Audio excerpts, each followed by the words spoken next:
Imagine this. You live in a time when survival is the only measure of success, a world ruled by empires where leaders are crowned through conquest, power, or divine visions. But then, something unprecedented happens. God Himself, the Creator of the heavens, the Architect of the universe, calls someone by name, not a warrior, not a king, not a prophet. You! But not for battle, not for political leadership, not even for preaching.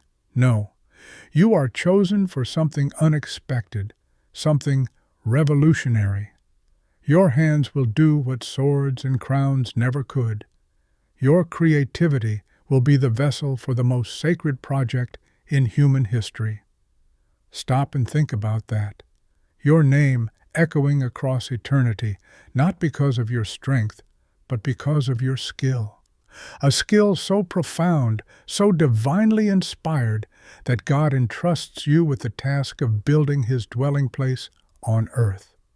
That's the story of Bezalel, the master craftsman whose name you've probably never even heard. Yet his work not only changed his world, but shaped the spiritual legacy of humanity.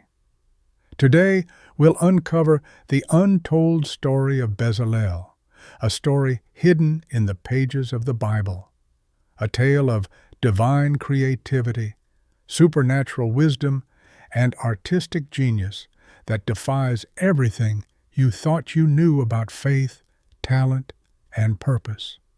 What made Bezalel so unique? Why was he chosen above everyone else? And how does his story hold the key to unlocking the divine potential within you? This isn't just a story, it's a revelation. Stay with me, because by the end of this video, you'll see creativity not as a gift, but as a calling, and it starts now. For generations, the Israelites knew only oppression. Enslaved under the brutal reign of the Egyptian pharaohs, they were forced to build monuments to a kingdom that thrived on their suffering.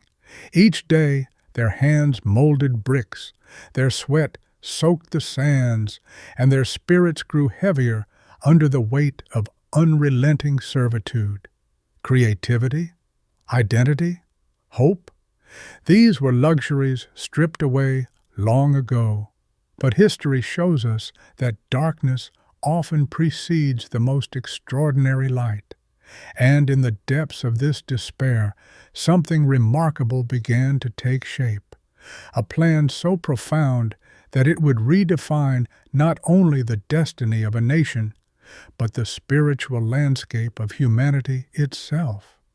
The Israelites were no longer destined to build pyramids for their oppressors. They were about to embark on an entirely different kind of construction project, one that transcended human ambition. This wasn't just a building. It was the tabernacle, the literal dwelling place of God on earth. Let that sink in. A people newly freed from slavery, with no experience in architecture or artistry beyond what they had been forced to learn as laborers, were now tasked with creating a sanctuary worthy of divine presence. But this wasn't just about assembling wood and metal. The tabernacle was to be the most intricate, spiritually charged artistic endeavor in all of human history. Think about what that means. Every single element of this project, from the materials to the colors to the measurements, held deep spiritual significance. Nothing was arbitrary. Every detail reflected a greater reality, a divine blueprint that connected heaven to earth.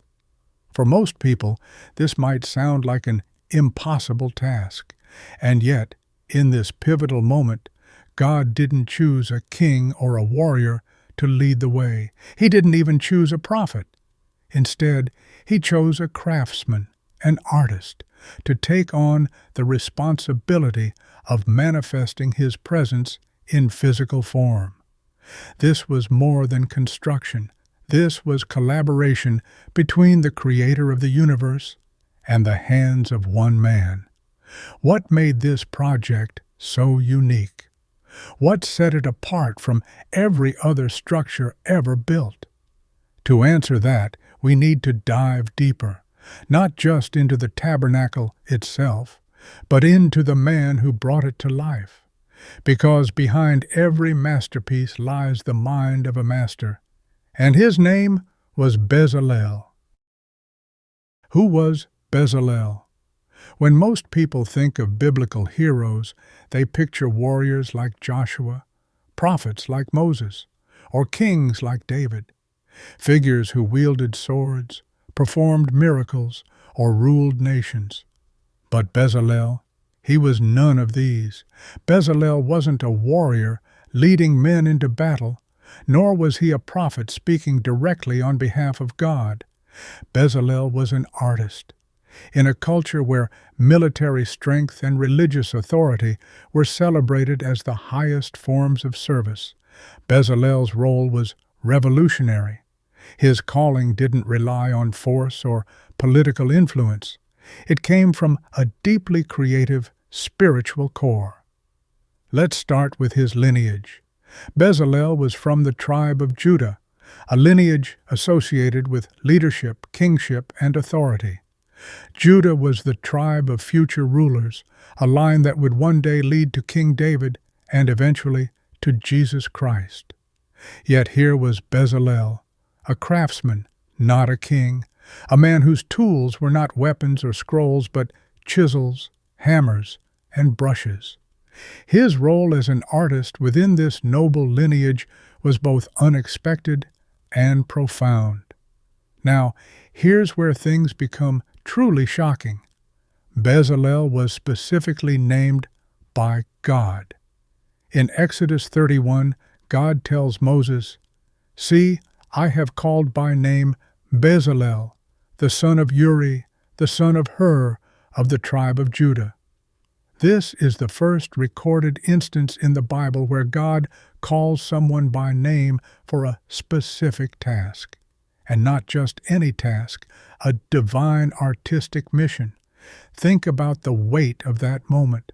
Out of all the Israelites, God doesn't choose a priest, a warrior, or even Moses for this task. He chooses Bezalel. Why?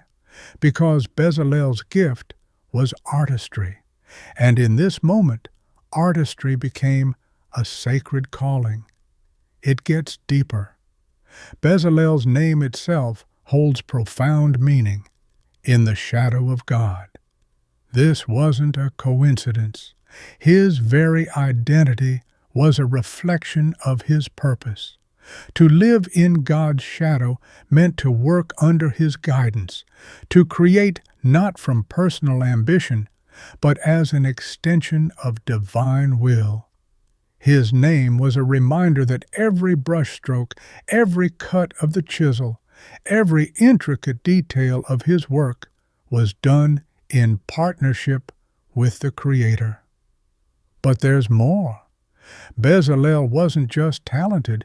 His abilities were supernaturally enhanced. The Bible tells us that he was filled with the Spirit of God, giving him wisdom, understanding, and knowledge in all kinds of craftsmanship. Imagine being imbued with divine insight, enabling you to master metalwork, stone cutting, wood carving, and more, all to a level that transcended human capability. This was unprecedented. Until Bezalel, the Spirit of God was associated with prophets and leaders, those who spoke God's word or led His people. But here, for the first time, the Spirit was poured out for an artistic purpose. Bezalel's abilities weren't limited to raw skill, they extended to vision. He could see the beauty and meaning in every detail. Every material he worked with had significance. Every piece he created carried a message, a connection to the divine. And this is where the true power of Bezalel's story lies. He reminds us that creativity isn't secondary to leadership or prophecy. It's central to God's plan. In a world that often undervalues the role of artists, Bezalel stands as a testament to the divine importance of creativity. What does this reveal about Bezalel's mind and spirit? He was more than just a craftsman. He was a visionary, a man who understood that his work wasn't simply about beauty or function. It was about connection. Bezalel's art wasn't just for the eyes, it was for the soul. Now, imagine the immense pressure of such a calling, to craft something so sacred, so meaningful, that it would become the dwelling place of God Himself. Yet Bezalel embraced this challenge, combining his skills, his faith, and his spirit-filled wisdom to create a masterpiece unlike any other. His story forces us to rethink the way we see art. It's not just decoration or luxury, it's a reflection of the divine. And through Bezalel, we see that creativity, when aligned with purpose, has the power to shape history and touch eternity. The construction of the tabernacle wasn't just another building project. It wasn't simply a matter of laying bricks, erecting walls, and decorating interiors. No, this was something far greater, a divine collaboration. The tabernacle was to be the literal dwelling place of God on earth, a space where heaven and earth would meet. Think about the significance of that. For the Israelites, who had been wandering in the desert after centuries of slavery in Egypt, this wasn't just a structure, it was a promise, a tangible sign that the God who had delivered them wasn't distant or removed, but living among them, guiding and sustaining them through their journey. Now, imagine being Bezalel. You've been chosen, not by Moses, not by the elders of Israel, but by God Himself, to oversee this monumental task. The weight of that responsibility must have been unimaginable, but Bezalel didn't approach it alone. He had been filled with the Spirit of God, given supernatural abilities that defied human limitations. Let's break this down. Bezalel had mastery in metalwork. He could shape gold, silver, and bronze with precision and artistry, transforming raw materials into sacred objects of unparalleled beauty. These weren't just trinkets or decorations. They were holy artifacts, like the Ark of the Covenant, which held the 10 Commandments and represented God's covenant with His people. He had expertise in stone setting.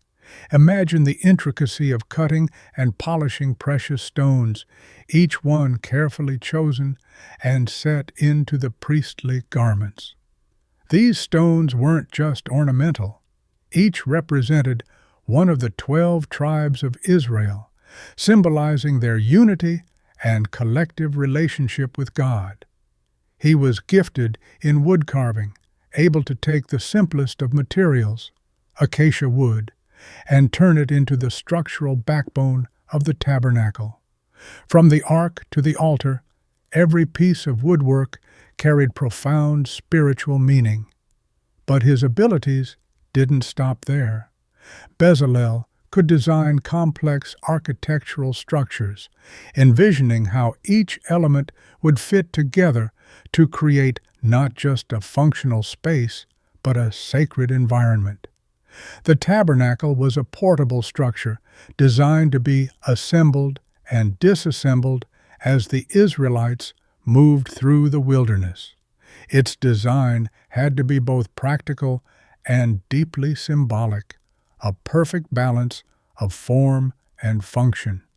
Now, here's the part that will leave you in awe. Every single detail of the tabernacle, the materials, the colors, the measurements, was a prophetic representation. The gold symbolized purity and divinity, reminding the Israelites of God's holiness. The silver represented redemption, a nod to the ransom money used to count the people. The bronze signified judgment and strength, as seen in the altar of burnt offering. The fabrics used in the tabernacle were equally symbolic. Blue represented heaven and God's divine authority. Purple signified royalty, a reminder of God's kingship. Scarlet pointed to the blood of sacrifice, foreshadowing the ultimate atonement for sin. Even the measurements weren't arbitrary. They were precise and intentional, reflecting divine order and perfection.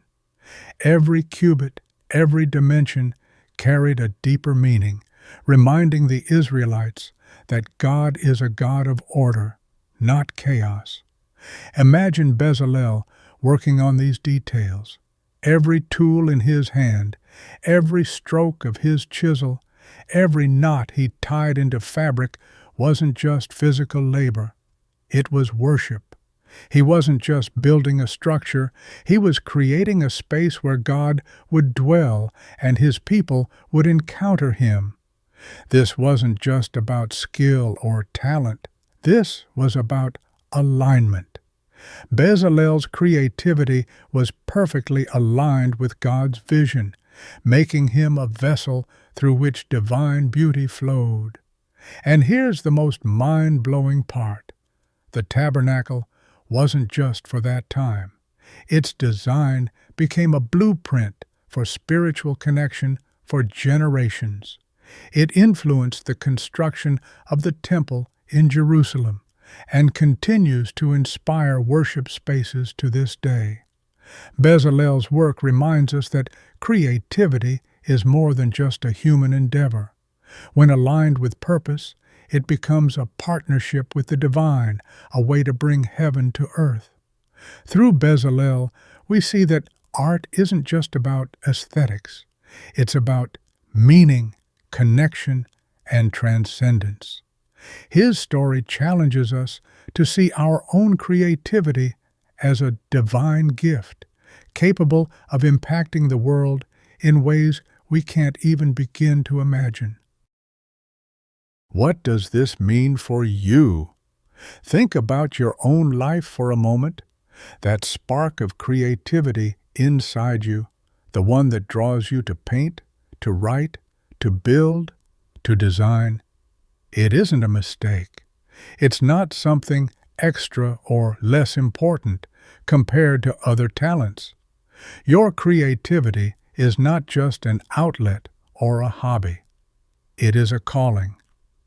Bezalel's story isn't just an inspiring tale of ancient times, it's a timeless reminder of how creativity and spirituality are deeply intertwined. Bezalel proves something profound, that creativity itself is a divine gift. Too often, we diminish the value of artistic talents. In a world that celebrates productivity, speed, and measurable results, creativity can feel undervalued, something frivolous or impractical. But what if you saw your creativity the way God sees it? Bezalel's story flips the script. It shows us that art, design, and craftsmanship are as sacred as leadership or teaching. Art is not just decoration. Art is a form of worship. When Bezalel crafted the tabernacle, every detail of his work reflected divine intention. His creativity wasn't just about making something look beautiful. It was about creating a space where heaven and earth would meet. The act of crafting wasn't separate from his faith. It was an expression of his faith. And here's the truth. Your unique talents are a direct connection to God's purpose for you. Maybe you're a painter and you've doubted whether your work matters in the grand scheme of things. Maybe you're a musician, a writer, or a designer, And you've wondered if your creativity has a place in a world that often prioritizes other skills. Bezalel's story is your answer. It's God's reminder that your talents were placed in you for a reason. Your creativity has the power to inspire, to heal, and to transform. It's a gift meant to draw people closer to truth, to beauty, and to the divine. Think about the moments in your life when you felt most alive, most connected to something bigger than yourself. Chances are those were moments when you were creating, when your hands, your mind, and your heart were fully engaged in the process of bringing something new into the world. That's no coincidence. Those moments are glimpses of what it means to step into your divine calling.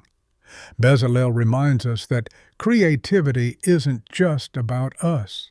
It's not just about our expression or our success. It's about partnership. When we create, we are partnering with the Creator Himself, reflecting His image and bringing His vision into reality. So, what does this mean for you today? It means that the next time you sit down to create, whether it's a painting, a poem, a melody, or a design, you can approach it with a sense of sacredness. You're not just doing something you love, you're stepping into your calling. It means that when you feel that pull to create, you don't need to apologize for it or push it aside. You don't need to justify it. You can embrace it, knowing that it's part of how you're wired to connect with the divine and make an impact on the world. It means that your creativity has the power to point people towards something greater. Like Bezalel, your work can become a space where others encounter beauty, meaning, and even God Himself. Your creativity is a gift. It's a form of worship, and it's a direct connection to the purpose God has for your life. So the next time you doubt your talent, the next time someone dismisses your creativity as just a hobby, remember this: you were made to create. And in doing so, you are reflecting the image of the greatest creator of all. If Bezalel's story has inspired you, there's so much more where that came from. Make sure to subscribe for more hidden biblical stories where we uncover the shocking truths and life-changing lessons from the past that still resonate today. If you want to dive even deeper into this journey, join our Patreon for exclusive content, behind-the-scenes insights, and access to a community of like-minded individuals who are on a mission to unlock their divine potential. And finally, if you believe that Bezalel's message can inspire someone else to realize their creative calling, share this video. You never know how it might help someone discover their true purpose and awaken their artistic genius. Your creativity isn't just a gift, it's a calling. Let's spread the message.